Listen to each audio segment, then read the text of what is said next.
Yung mga nakausap ng mga kapatiran, ibang bagada, ang yaman kami talakadanon kayo ito'y lugar me, narik namin kayang di Apo Diyos, tata! May salangan kami, babain di pangmati, kini Apo Diyos. Palaparan natin natin mahal po kay Jesus. And let's praise the Lord! Praise the Lord! Oh, yung pagsigaw ng ating praise the Lord, dito hindi natin kinakaya. Oh, diba kakaiba? Kaya pag sinabing kakaiba, panindigan natin kasi kakaiba talaga. Panlangit kasi tayo, spiritual man, tayo mga tao ng Diyos, mga lingkod ng Diyos, and let's praise the Lord! Hindi tayo nahiya, patay, tinatawanan. Hindi tayo nagagalit pag sila ang mga tao ay nagagalit. Naunawaan natin yan. Matatarusan tayo mga kansat. Nung kayo agumot, apay. Napipinsagan ng titimonyo, ita, biyag nyo. Awan pa kami ni Apo Diyos, kanyayo. Uray panlapin yung mata kayo at mga Diyos. Yung tipon ng mga Diyos, at dati ayak na ipatapuan na. At dati ayak na ibaga na napakalaga iti kaligtasan iti may sa katao. Palapangan natin ang ating mahal na Panginoon Jesus. Lalo sa akin, praise the Lord!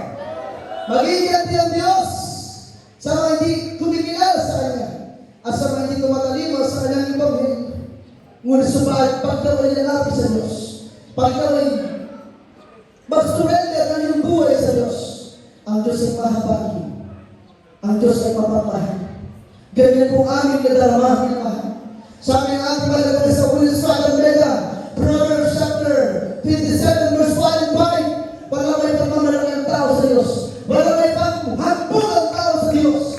Mamaya, pwede kunin ng Diyos ang buhay mo. Diba?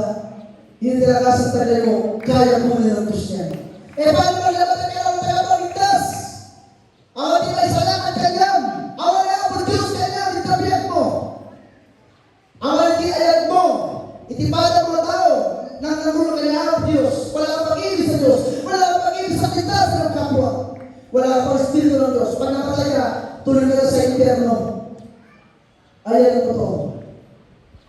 Ang apoy at apoy ay hinamakan. Ngunit subalit ang Diyos ay mapagmahal. Iibig ng Diyos lahat ng tayo maligtas. Makalang ng katotohanan, walang pagkalat ng mahal na Jesus. Nagpasabi, praise the Lord!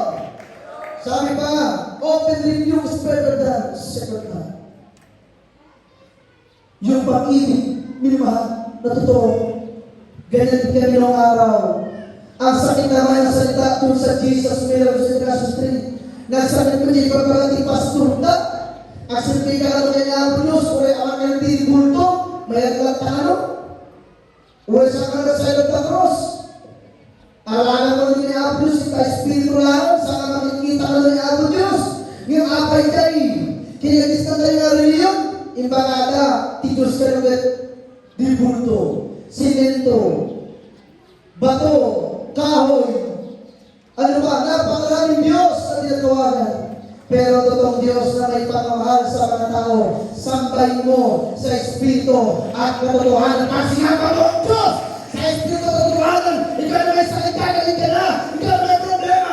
Masa problema mo, ang buhay mo napapago. Bakit minamahal? Kasi nga totoong Diyos sa Espiritu at katotohanan, may 100% na niya po Diyos, ang sakit ka, at yaman ka niya po Diyos, ang sasabihin mo, ang pinagitangin na naman na Panginoon, Apo Diyos, at nakagayan nito yung Jesus, Miracle International Ministry, palagpakan natin ang mahal ng Panginoon Jesus.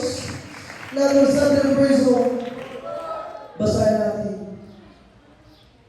Marami pa sa amin naman. 30 books ito eh. Pero ilan na lang, pakibasa.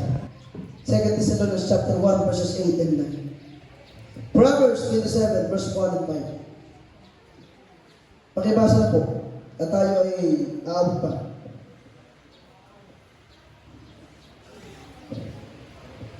Ikalawang Tesalonica 1:8, 9.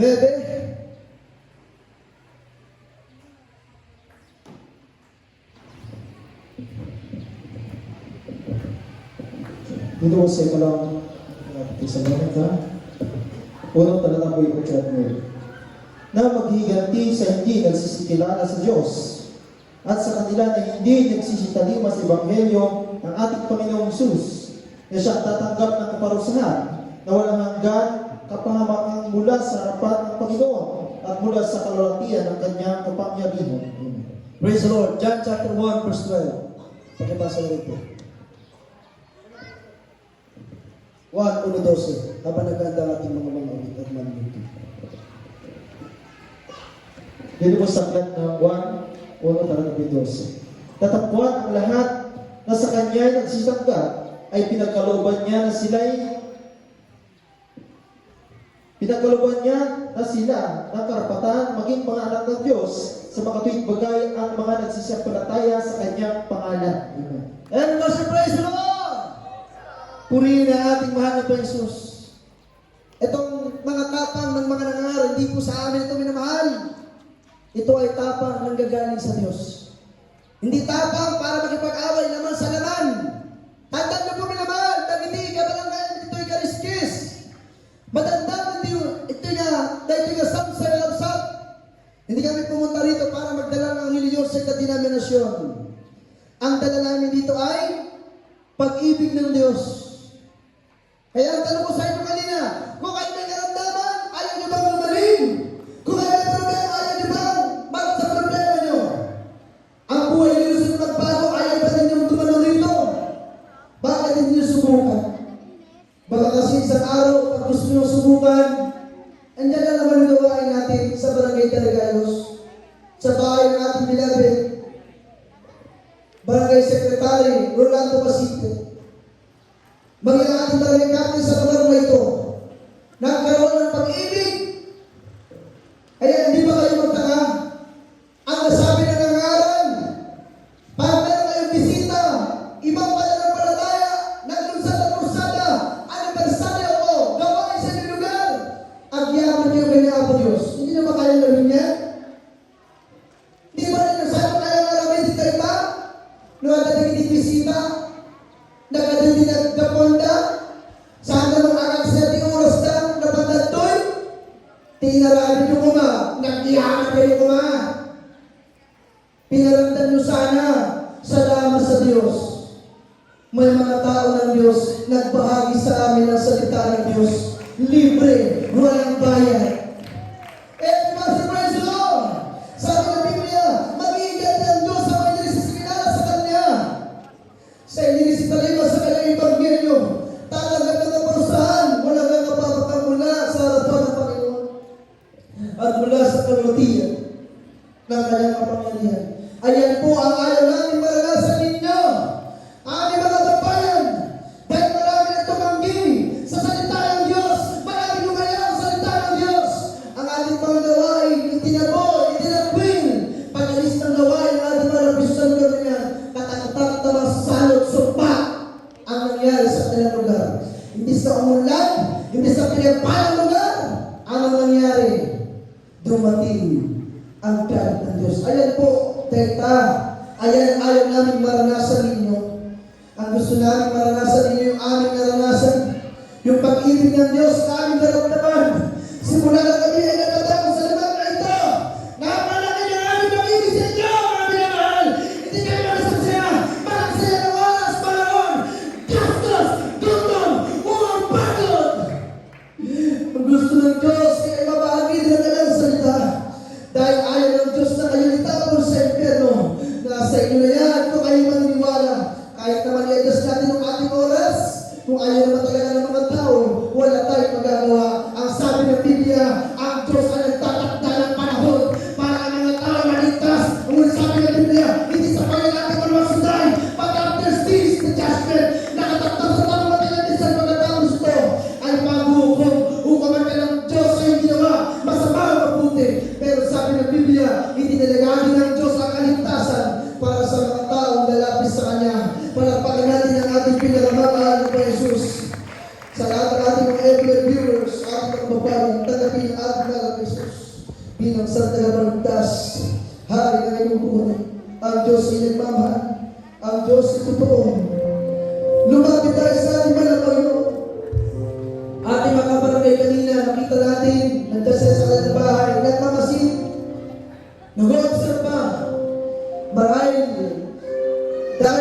bababain niya, umay dito mismo sa pinagdarusan ng ating kursahan. Pero saan dumating ang araw na kayo ay kaya na marapin mo? Ang sabi ng Biblia, ang nagmamakaya sa amin ay kakaya ko. Dahil manay sa Diyos tayo nagtas. Balita sa Pilipino, bagyan ng Diyos na napagmana ng buhay na kumawag tayo magpunin sa ating mga.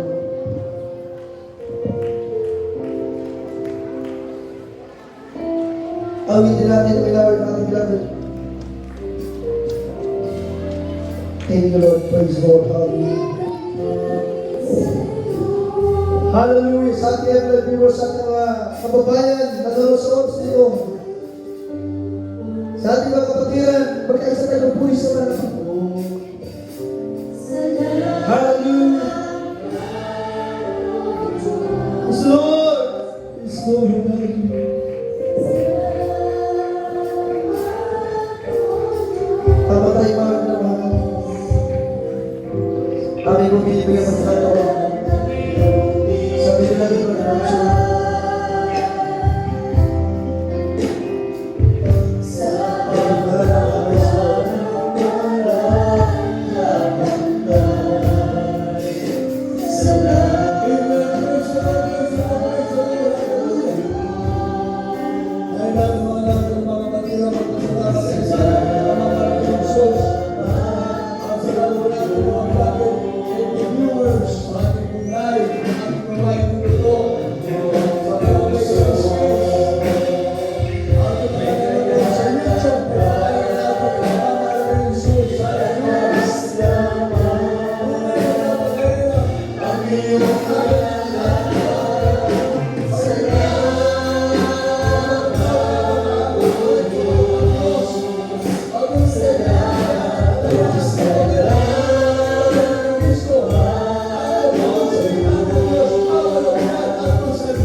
Isama niyo po sa inyong mga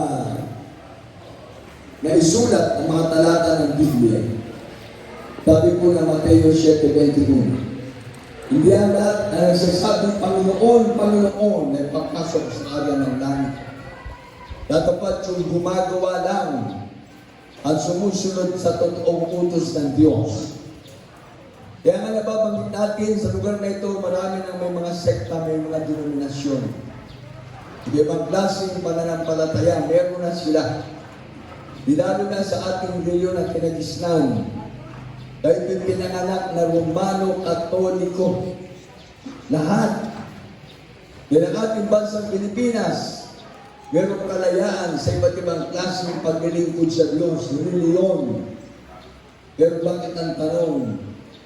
Maraming naglilingkod sa Diyos, walang pag-ibig sa kanyang kapwa. Katulad ng lugar na ito, mahal ng Diyos. Kaya salamat sa ating mahal na Panginoon, sa ating beloved Barangay Captain Robert Orpia. Pagamat siya po'y kanina ko pa'y hintay. Meron siguro siyang appointment.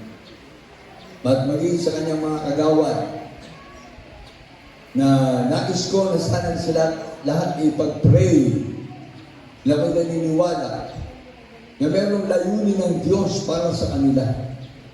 Kaya sila yung mga opisyales ng lugar na ito ng Barangay Kariskis. Pero nga sabi, you cannot please everybody. Merong mga ayaw, merong mga gusto. Pero yung ating barangay captain, malaki ang puso niya para sa kaligtasan ng kanyang mga kababayan. Kaso ang mga tao dito, masasaktan siguro kayo. Buti pa yung saging, may puso. Pero kayo na nandito, parang wala kayong mga puso. Parang ang nasa katawan ay puro atay at saka mga bituka lang. Pag tumati ang isang araw na kayo'y magkasakit, hindi na kayo tatawag sa Diyos. Pero nasabi ko nga, ang Diyos ay mabuti, ang Diyos ay mabait na Diyos. Buti pa itong ating isa na nandito. Nakadalawang araw na siya. Nawala na naman. Nagtayo. Ang atatya gamit naman mabising. Yan ang hinahanap ng tao. Pagkain. Gusto niyang mabusog ang kanyang pisikal na katawan. Pero yung kanyang kaluluwa gutom. Pero tandaan po natin, ang gospel ay salita ng Diyos. Gospel is the food of our soul. Ito ay pagkain ng ating mga kaluluwa. Kaya kung kayo pong lahat na narito ay merong kaluluwa, makainin naman ninyo ng salita ng Diyos. Gospel is the food of our soul and water of life. There is Jesus' life and there is Jesus' life giver. Siya makapagbibigay ng tulong sa iyo. Siya makapagbabago ng buhay mo, makapagpapagaling ng karamdaman mo, makapagbibigay sa iyo ng kapayapaan sa puso at isipan. Kaya kung ikaw ay maglilingkod sa Diyos, napakapalad mo.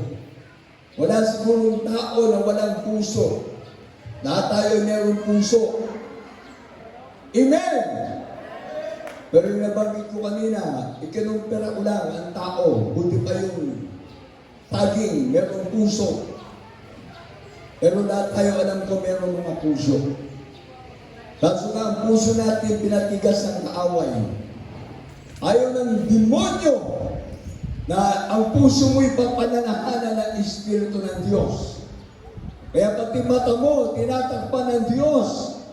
Ayaw niya makita ang Diyos ang sanlibutan. Yung ginagawa ng mga totoong naglilingkod sa Diyos, tinatakpan ng demonyo si Satanas. Yung Diyos ang sanlibutan ng iyong mga mata para hindi makita. Pati tainga mo, tinatakpan para hindi mo matinig yung mga patotoo at pagpupuri na ating mahal na Panginoon. Pero kung siguro ang pupunta rito, may birthday at may meron dala na pagkain sa buong barangay ng Kaniskis, baka pati mga aso nila, dadalhin nila. Dahil siguro ng alaga nila na pwedeng kakain sa birthday, pagpupuntahin nila dito. Lalo na kung meron siguro tayong bisita na politiko na magbibigay ng pera. Ang tao, makikita mo kagad, mukhang pera. Yan ang hinahanap. Pagkain at pera. Hindi patungkol sa kaligtasan.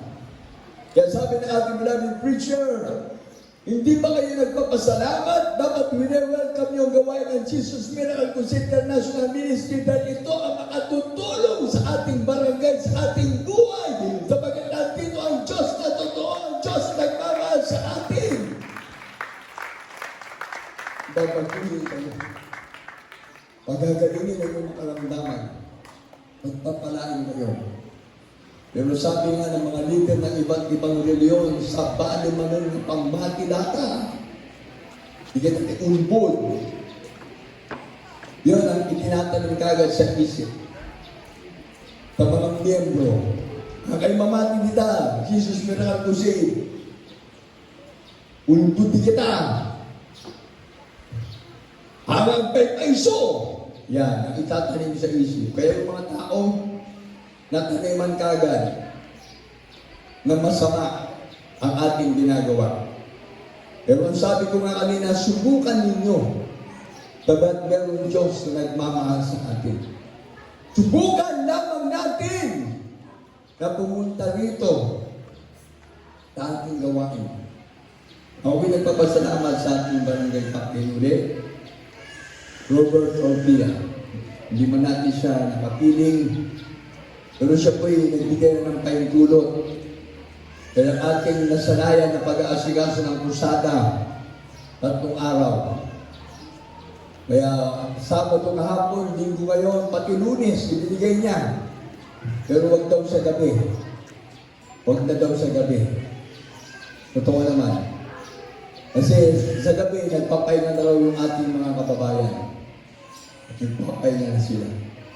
Huwag sana kayo magpahinga na diretso ang inyong mga paa at may bulak na kayo sa iyo. Mag-relax lang kayo.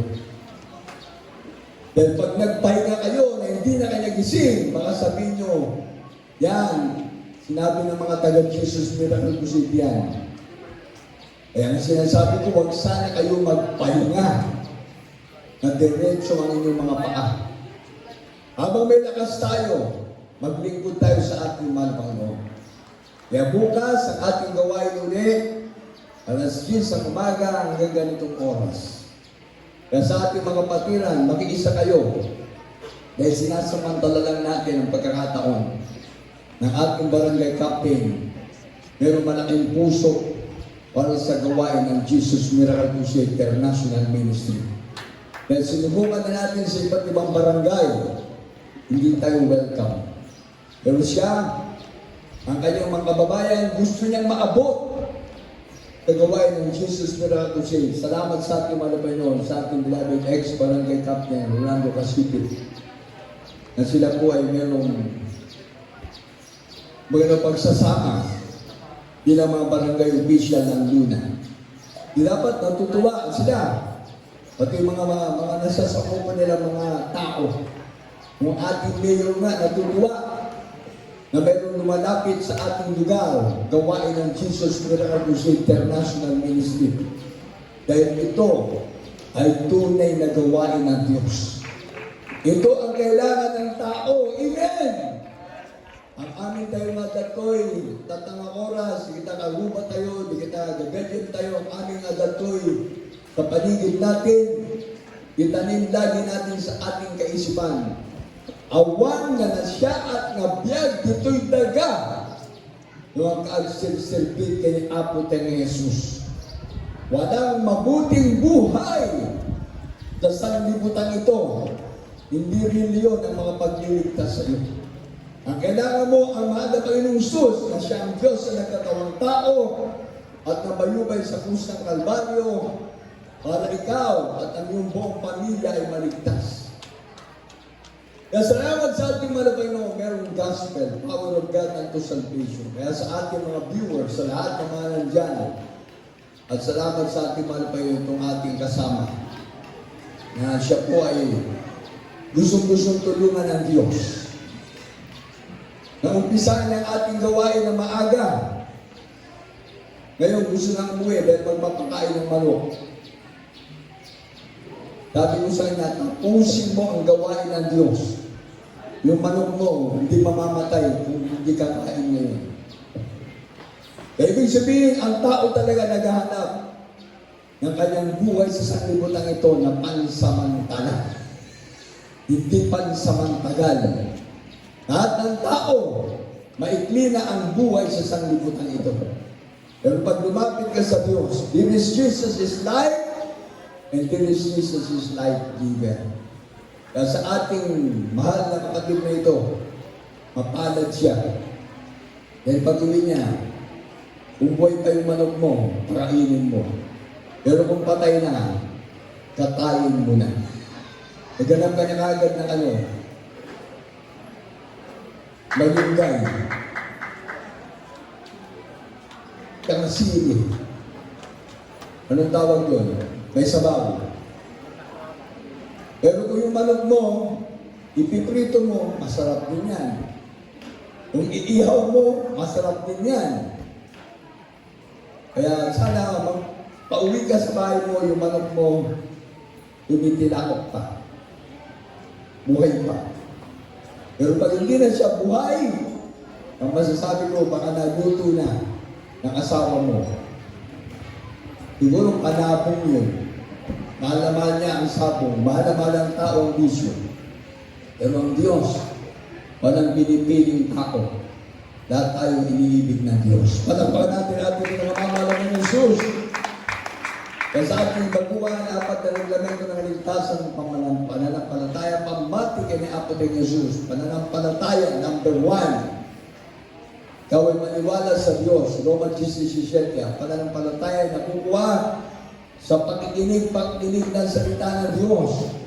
Kaya kahit ayaw tayo pakinggan ang ating mga kabarangay dito, naniniwala ko na kanilang mga tenga ay nakabukas naman dahil sila nandiyan sa kanilang mga bahay. Nahihiya agad. Nagmabainda. Baka mo nagdamali, at nandiyan ni kumare, at nandiyan ni kumpare, at nandiyan Jesus Miracle Museo. Hindi pa nakakakbang para magpuri sa Diyos, may pag-uusip na. Nandiyan na agad ang gawa ng kaaway. Sasabihin ka agad, lumipat ka na sa Jesus Miracle Museo, uusin ka na. Kaya nahihiya sila na pumunta. Pero kung naniwala ang Diyos ay mabait, gagawa ang paraan ng malapay noon, maaabot din sila sa takdang oras. Pero oras ang ating malapay noon para sa kanila. Ang Diyos ay nahabag sa dapat niyang kahabagan. Ang Diyos ay naaawa sa dapat niyang kaawaan. Kaya dumating sana sa inyo ang pananampalataya. Sasabihin niyo mabait ang Diyos. Iniibig kayo ng Diyos. Ang pangalawa, magsisisi, ang babawi tayo nilakas-pasong kayo. Walang taong hindi nagkasala. Lahat tayo naging makasalanan. Lahat ng tao ay nagagawa ng kasalanan. Kaya nasabi ng Biblia, walang matuwid, ang lahat ay nagkasala. Lahat hindi nakaabot sa pamantayan ng Diyos. Kaya kung ikaw ay magsisisi sa iyong kasalanan ngayon, isang na bagay, mapapatawad ng Diyos sa iyong kasalanan. Ilang kasalanan na magtatapon sa iyo sa impyerno. At walang taong makasalanan na makamapasok sa kabilang langit. Kaya dapat ngayon pala, magsisi ka na sa iyong kasalanan. Ikaw ay magbalik loob na sa Diyos. Ang pangatlo, bautismo sa tubig sa pangalan ni Jesus. Yan, isa pang bagay yan. Nasasabihin ng ating mga kabarangay sa lugar na ito. Talagang ang bautismo sa tubig, parang sasabihin kagad, magpaparami sila ng miyembro. Magpaparami sila ng mga kasama. Hindi po. Kami pinangangaral ng bautismo sa tubig sa pangalan ni Jesus para mapatawad kayo sa inyong mga kasalanan. Dahil kung kayo hindi maglilingkod sa Diyos, kahit gaano kayo kayaman, kahit gaano kayo karaming pera, kahit gaano kayo karaming titulo sa inyong bahay, matapos hindi makapagliligtas sa inyo dahil wala kang tagapagligtas. Kailangan mo magpabautismo sa tubig sa pangalan ni Jesus, Acts 2:38. Repent and be baptized, every one of you, in the name of Jesus Christ, for the remission of your sins. Kaya mapapatawad ang kasalanan ng mahal na Panginoon, hindi nagkasala, pero siya ay nagpabautismo kay Juan Bautista. Para makita natin ang ilustrasyon, ang sample, ang halimbawa kung ang mahal na Panginoon ay bautismo sa Jordan River. Pinautismo ni Juan Bautista, nabuksan ang langit at bumaba sa kanya yung dove, tayo ng Holy Spirit. Ang sabi, siya ang pinalulugdan ng Diyos. Ibig sabihin, kapag nabautismo ka pala sa tubig sa pangalan ni Jesus, mapapatawad na yung kasalanan at kalulugdan ka ng ating mahal na Panginoon. Yan po yung isang halimbawa para sa ating mga kababayan, sa lahat ng mga nakikinig ng salita ng Diyos. Magiging kadapat-dapat, karapat-dapat ka, hindi kayo tatanggapin ang ating mahal na Panginoon. Kaya ang mahal na Panginoon, nagbigay kagad ng halimbawa, Nicodemus, you must be born again. Unless a man be born of water and spirit, he cannot enter into the kingdom of God. Kaya kung kayo po mga nandito sa Barangay Cariskis, iba-ibang sekta, iba-ibang denominasyon na ang meron kayo, idagdag nyo na lang kami. Tubukan nyo ang gawain ng Jesus Miracle Crusade. At dito, 100% kayo po magpapalain ng ating pinakamamahal na Jesus. 100% dito sa gawain ito, gagaling yung karamdaman, maligtas kayo, tatawagin kayong tunay na anak ng Diyos sa kapagmana ng buhay na walang hanggan. Pang-apat sa ating reglamento ng kaligtasan, bautismo ng Espiritu Santo. Romans 8:9, ang tao na walang Espiritu ng Diyos, ang tao na walang Espiritu ni Kristo, ay hindi sa Kanya. Yan nasa ngayon ng reliyon. Kung wala kang Espiritu ng Diyos, hindi ka sa Diyos. Pero meron kang reliyon, hindi ka naman nagtutulungan, hindi ka nagbabago. Walang kwentang reliyon. Ang kailangan mo si Kristo. Kaya pala kay Jesus, ang nagkatawang tao, ipinagin ang kanyang pag-ibig at nabayuloy sa kanyang kalbaryo para ikaw at ako, tayo lahat, ay matubos sa ating makasalanan. Kaya sa John 1:12, ang lahat ng tumanggap sa ating malaking Jesus, pinagkalooban ng Diyos karapatan na maging tunay na anak ng Diyos at tagapagmana ang buhay na wala hanggan. Kaya sa ating baguhan, sa lahat ng mga viewers natin, lahat ng narito, ay natin magkaisa manalangin, taas natin ating mga kamay, sa lahat po ng mga nandyan, ng mga nandyan sa inyong mga tahanan. Maaaring kayo po'y nahihiya, talagang pupunta rito. Meron na akong nakausap kanina, pupunta, pero ngayon ay talagang nahihiya siguro. Kayo na nandito, magtaas ang ating mga kamay, manalangin, sumunod sa panalangin. Sabi niyo, mapagpalang ang masalangit. Pangalan ni Jesus, malapay mo, salamat po sa iyong pag-ibig na ikaw ay Diyos na nagkatawang tao na bayugin sa krus ng Kalbaryo. Mahal na Panginoon, salamat sa iyong pag-ibig. Salamat po sa mga turo at panalangin aral ng aming beloved parents in the Lord na ang salita mo ay totoo. Mahal na Panginoon, salamat po sa mensahe ng kaligtasan na pinapakinggan, mahal na Panginoon, na ibangin ng kaligtasan ay mahalaga. Pinakamamahal na Jesus, nagpapaliklog na ako sa iyo. Humingi ako ng tawad sa lahat ay makasalanan na gawa. Inatanggap kita ngayon, aking Panginoon, Diyos at Hari ng aking buhay. Iligtas mo po ako ng po natin mga mahal sa buhay. Sa pangalan ni Jesus, Amen.